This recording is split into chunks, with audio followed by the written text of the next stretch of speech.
Jajaran Satuan Polisi Pamong Praja Musi Banyuasin menggelar operasi penyakit masyarakat dengan menyisiri sejumlah tempat hiburan malam, khususnya di sepanjang Jalin Tim Musi Banyuasin, yang hasilnya mengamankan 18 wanita penghibur di mana salah satunya masih di bawah umur. Hah? Belum cukup umur.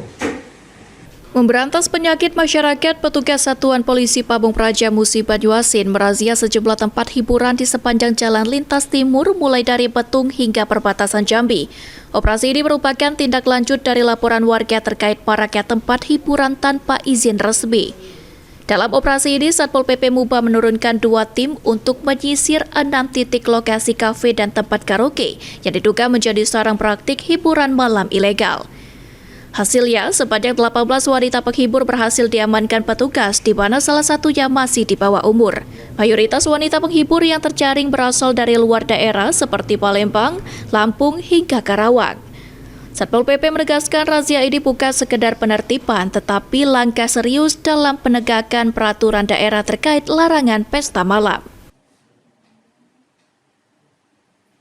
Baik, jadi ini sehubungan dengan informasi-informasi yang disampaikan baik oleh masyarakat maupun oleh media bahwa kegiatan-kegiatan di sepanjang sepanjang jalan dari Betung ke arah Jambi ini banyak berdiri tempat-tempat hiburan yang belum memiliki legalitas.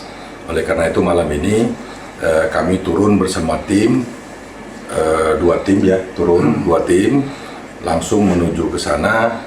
Sekaligus juga ternyata memang benar ada beberapa yang kami bawa ke Sekayu. Ada 18 orang dari beberapa tempat hiburan lah di situ.